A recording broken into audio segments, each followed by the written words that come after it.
যারা পর্দা কি জিনিস বুঝে ও জানে, সমস্ত নারীর কথা আমি বলছি না, কিছু কিছু নারী বেপর্দা হয়ে এই রাস্তাঘাটে চলাচল করে এবং বাড়িতে স্বামী থাকার পরেও তারা হাটে বাজারে যায়, বাড়িতে ছেলে থাকার পরেও তারা হাটে বাজারে যায়, নানান রকমের জিনিস খরিদ করতে যায়, রাস্তাঘাটে বেপর্দা হয়ে চলাচল করে এবং নিজকে মানুষের সামনে প্রদর্শন করে।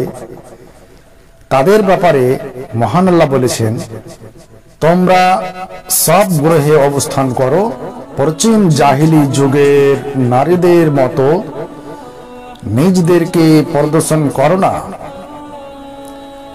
সূরা আহজাব আয়াত নম্বর 33। জাহিলি যুগে নারীরা নগ্ন অর্ধনগ্ন হয়ে নিজেদেরকে প্রদর্শন করত, যাকে বর্বরতা ও অসভ্যতা বলা হয়েছে।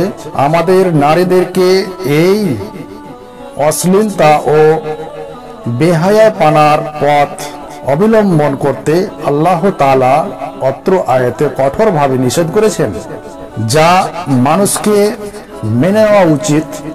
এটি হচ্ছে সূরা আহজাব আয়াত নম্বর 33। তারপরের আয়াতে মহান আল্লাহ আরো বলছেন, হে নবী, আমাদের রাসূল সাল্লাল্লাহু আলাইহি সাল্লামকে লক্ষ্য করে বলছেন, হে নবী, তুমি তোমার স্ত্রীকে, কন্যাকে ও মুমিন নারীদেরকে বলে দাও যে তারা যেন তাদের চাদরের কয়েক অংশ নিজদের ওপর টেনে দেয়, এতে তাদের চেনা অসম্ভব হয়ে যাবে।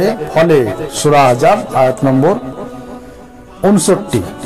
এই আয়াতে সাধারণ নারীদেরকে বিশেষভাবে পর্দার আদেশ দেওয়া হয়েছে।